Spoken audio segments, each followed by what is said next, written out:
बिन माँ की बहू। साक्षी के पैदा होते ही उसकी माँ गुजर जाती है, जिसके बाद उसके पिता आलोकनाथ अकेले ही उसका पालन पोषण करते हैं। 16 साल की उम्र से ही साक्षी ने घर चलाने के लिए नौकरी शुरू कर दी थी। बेटी से बढ़कर एक बेटे की तरह वो अपने पिता को कंधे से कंधा मिलाकर काम में हाथ बटाती रहती है। साक्षी, मेरे होते हुए तुझे नौकरी करने की कोई जरूरत नहीं है। तेरे हर शौक पूरे करने के लिए मैं अभी जिंदा हूँ। और आपकी शौक का क्या पापा? आपके भी तो कुछ शौक होंगे ना, मुझे वही सब पूरे करने हैं।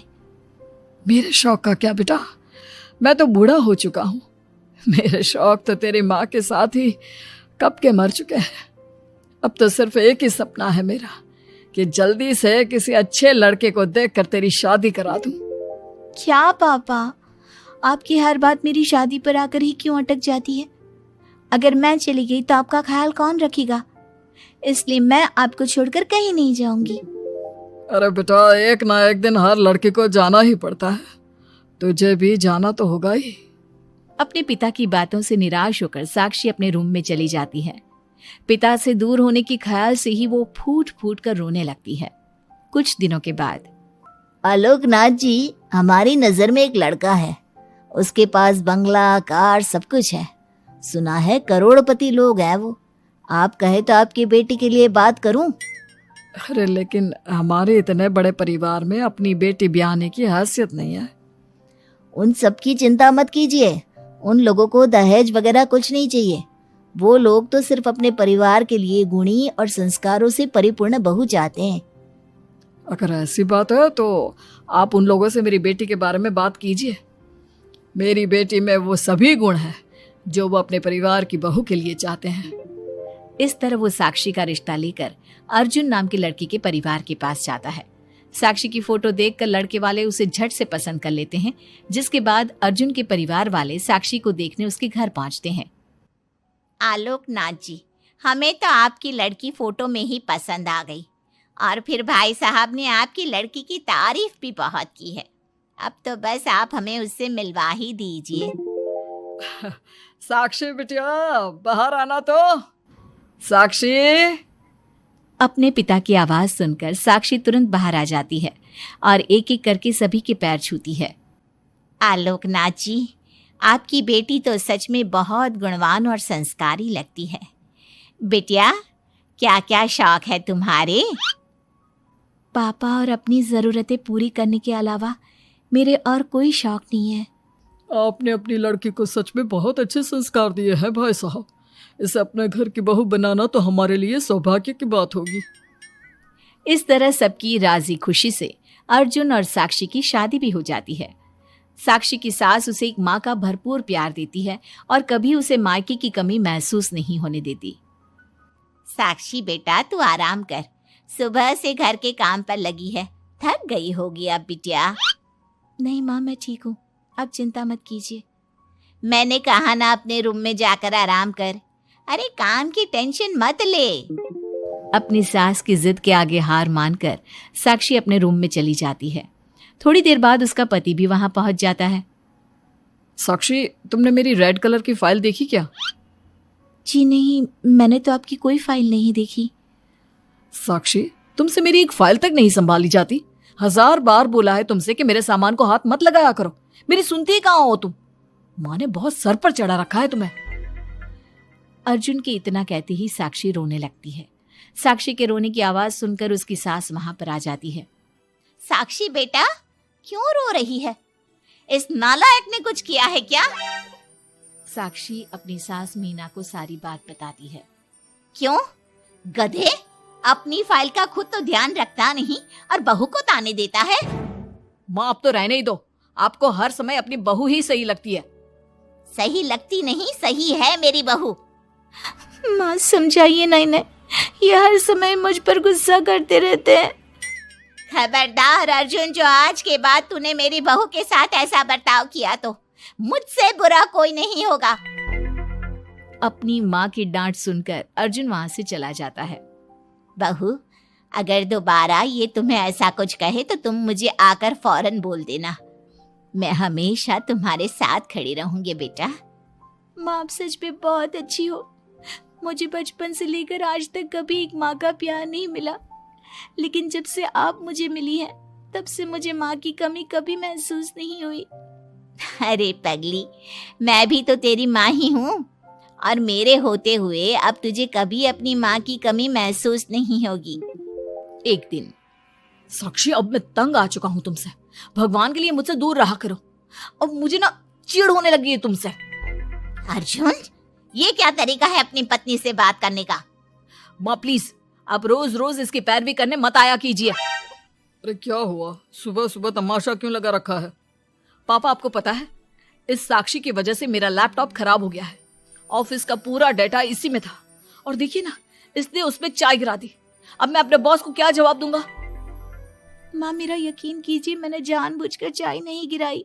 मैं तो इन्हें दे रही थी चाय, लेकिन इन्होंने ही ठीक से नहीं पकड़ी। अच्छा, तब इसमें भी मेरी ही गलती है। वाह साक्षी वाह। अर्जुन, तू बहू पर इतना क्यों भड़क रहा है? अब जो हो गया सो हो गया। सुन लेना ऑफिस में थोड़ी सी डांट। अब अपनी बीवी के लिए इतना तो कर ही सकता है ना तू। मैं आपके लिए दूसरा लैपटॉप ले आऊंगी, आप परेशान मत होइए। कोई जरूरत नहीं है उसकी, मैं खुद ले लूंगा। मेहरबानी करके अब मेरे सामान से दूर रहना। इतना कहकर अर्जुन वहां से चला जाता है, जिसके बाद साक्षी फूट फूट कर रोने लगती है। चुप हो जा बेटा, उसकी बातों का बुरा मत माना कर। अरे वो तो पागल है। मीना के इतना कहते ही साक्षी उसे कसकर गले लगा लेती है। माँ, आप नहीं होती तो मेरा क्या होता? मैं बहुत भाग्यशाली हूँ जो भगवान ने मुझे सास के रूप में मेरी माँ लौटा दी है। बेटा, जीवन में ये सब चलता ही रहता है, ऐसी बातों को दिल पर नहीं लगाना चाहिए। चल अब अपने आंसू पोंछ और मेरे साथ काम में हाथ बटा। इतना बोलते ही मीना रसोई की तरफ चल देती है। साक्षी भी अपनी सास के पीछे चल देती है और सभी बातों को भूलते हुए खुशी खुशी काम पर लग जाती है। मन ही मन साक्षी अपनी सास को हर जन्म में अपनी माँ के रूप में मांगने के लिए भगवान से प्रार्थना करती रहती है। ऐसे ही दिन बीतते रहते हैं। मीना हर समय ढाल बनकर अपनी बहू के लिए खड़ी रहती। तभी एक दिन पड़ोसी, मीना, तूने अपने बेटे के लिए यह कैसी बहू चुनी है जिसकी माँ उसके पैदा होते ही गुजर गई? अरे ये तो कुलक्षणी है। ऐसों के घर का तो पानी भी नहीं पीना चाहिए, और तूने उस घर से लड़की चुन ली। ये सब फालतू बातें हैं, ऐसा कुछ नहीं होता। मीना, तूने उस बिन माँ की बहू को बहुत सर पर चढ़ा कर रखा है। अभी भी वक्त है, संभाल ले उसे। कहीं ऐसा ना हो कि तेरे हाथों से फिसल जाए तेरी बहू। ये तुम लोग क्या बोल रही हो? मेरी बहू बाकी बहू जैसी नहीं है, वो तो कोहिनूर से भी कीमती है मेरे लिए। हमारा काम था तुझे समझाना। बहू को कभी भी बेटे से बढ़कर प्यार नहीं देना चाहिए, वरना उन्हें बिगड़ते देर नहीं लगती। और यहाँ तो तेरी बहू बिन माँ के पली बड़ी है। न जाने उसके बाप ने कैसे संस्कार दिए होंगे उसे। चुप करो तुम लोग, मैं अच्छे से समझती हूँ तुम लोग मुझे मेरी बहू के खिलाफ भड़काना चाहते हो। देख मीना, हम तेरी सहेलियां हैं, तुझे भड़काकर हमें कुछ नहीं मिलने वाला, लेकिन बहू को इतना सर पर चढ़ाना ठीक नहीं। हमारा काम तो सिर्फ तुझे आगाह करने का था, बाकी मानना न मानना तेरी मर्जी। चल मीना, अब हम लोग चलते हैं, तू अपना ध्यान रखियो। इतना बोलकर सभी लोग वहां से चले जाते हैं, जिसके बाद मीना घंटों तक सोच में डूब जाती है और अपने बहू के प्रति इतनी सारी बातें सुनकर कहीं ना कहीं उसके मन में भी साक्षी के लिए हीन भावना जन्म लेती है। तभी वहां पर साक्षी भी आ जाती है। माँ जी, ये लीजिए चाय। रख दे और जा। क्या हुआ माँ जी, आप कुछ उखड़ी उखड़ी सी लग रही हैं। कहाँ ना जाए यहाँ से, एक बार में तुझे सुनाई नहीं देता क्या? अपनी सास का बदला सा व्यवहार देख साक्षी तुरंत वहां से चली जाती है। अगले दिन, बहू, बहू, कहाँ चली गई? साक्षी! जी माँ जी। ये क्या, घर इतना गंदा कैसे हो रखा है? कभी हाथ पैर भी मार लिया कर इधर उधर, वैसे तो सारा दिन घर में नाचती रहती है। मैं अभी पूरा घर अच्छे से साफ कर देती हूँ माँ जी। एक हाथ में झाड़ू और दूसरे हाथ में बाल्टी लिए साक्षी चुपचाप घर के कामों में लग जाती है। शाम में, साक्षी, ऑफिस में मेरी कल बहुत जरूरी मीटिंग है, मेरे कुछ कपड़े प्रेस कर दो, मुझे कल जल्दी निकलना है। जी अभी कर देती हूँ।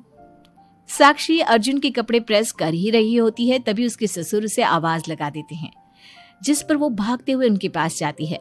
और थोड़ी देर बाद जब रूम में आती है तो वो देखती है कि अर्जुन के कपड़े बुरी तरह से जल चुके थे। मैंने कहा था ना तुमसे कि कल ऑफिस के मीटिंग में मुझे यही कपड़े पहनने हैं, उसके बाद भी तुमने मेरे कपड़े जला दिए। मुझे माफ कर दीजिए, मुझसे गलती हो गई। ये कोई छोटी मोटी गलती नहीं है, समझ में आ रहा है तुम्हें? शोर की आवाज सुनकर अभय और मीना भी वहां पहुंच जाते हैं। क्या हुआ, तुम दोनों लड़ क्यों रहे हो? पापा देखिए ना, इसने मेरी नई शर्ट जला दी जो मैं कल मीटिंग में पहनने वाला था। बेटा उसे मैंने ही आवाज दी थी, इसलिए वो शायद जल्दबाजी में प्रेस का बटन बंद करना भूल गई होगी। पापा अब आप भी माँ की तरह इसका साथ दे रहे हैं। अर्जुन, इस बार तू सही है और बहू गलत। आखिर वो इतनी लापरवाह हो कैसे सकती है? माँ जी प्लीज मुझे माफ कर दीजिए। अब तुम्हारी सजा ये है कि अभी और इसी वक्त तुम मेरे बेटे के लिए हूबहू ऐसी ही शर्ट ढूंढ कर ले आओ। जाओ। तुम्हारा दिमाग खराब हो गया है क्या? इस समय कहाँ जाएगी हमारी बहू? और अब तो सारी दुकानें भी बंद होने वाली होंगी। अगर दुकानें बंद हो भी गई होंगी तो उसे खुलवाकर मेरे बेटे के लिए शर्ट लेकर आओ। माँ रहने दीजिए, इन सब की कोई जरूरत नहीं है। पापा ठीक कह रहे हैं, इस समय कहाँ जाएगी ये? मैं कोई दूसरा शर्ट पहन लेता हूँ। मैंने जो कह दिया सो कह दिया। अब गलती इसने की है तो सुधारना भी इसे ही पड़ेगा। जाकर शर्ट लेकर आओ। मीना की बातें सुनकर साक्षी रोते हुए वहां से चली जाती है और रात के 10 बजे तक पति के लिए दुकानों पर जाकर कपड़े ढूंढती रहती है। थक हार कर करीब 12 बजे साक्षी कपड़े लेकर घर पहुंचती है। अर्जुन की ऑफिस के मीटिंग के लिए तुम्हें हूबहू वैसे ही कपड़े मिले या नहीं? ये रहे कपड़े मम्मी जी। साक्षी अपनी सास को कपड़े देकर जा ही रही थी कि मीना उसके हाथ में चोट देखती है। ये चोट कैसे लगी तुझे? पता नहीं, जल्दबाजी में शायद किसी चीज से लग गई होगी। इतनी बड़ी हो गई हो, अब अपना ध्यान रखना कब सीखोगी? आप तो जानती ही हैं माँ, मैं बिन माँ की पली बड़ी हूँ। माँ के ना होने के कारण मेरे सर पर इतनी जिम्मेदारियां थी जिन्हें निभाते निभाते मैं खुद का ख्याल रखना ही भूल गई। लेकिन आप जानती हैं माँ, मुझे अब भगवान से कोई गिले शिकवे नहीं है, क्योंकि भले ही उन्होंने मुझसे एक माँ छीनी है, लेकिन उन्होंने आपको मुझे दिया है और अब आप ही मेरी माँ हैं। इतना कहकर साक्षी माँ से चली जाती है।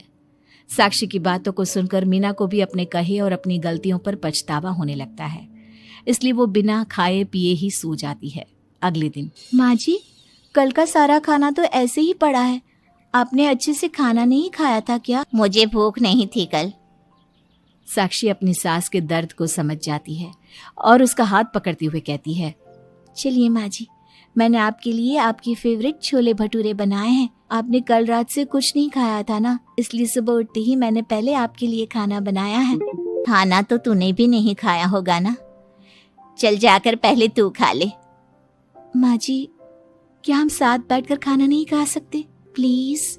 बहुत दिन हो गए हैं। साक्षी के इस तरह बोलने से मीना का दिल पिघल जाता है और वो मान जाती है। साक्षी मीना के लिए खाना लगाती है, जिसका पहला निवाला मीना अपनी बहू को खिलाती है। मुझे माफ कर दे बेटा, मैं जानती हूँ पिछले कुछ दिनों से मैंने तुझे बहुत चोट पहुँचाई है, हो सके तो मुझे माफ कर देना। नहीं नहीं माँ जी, आपका पूरा हक है मुझे डांटने का। मुझे आपकी किसी भी बात का कभी बुरा नहीं लगा।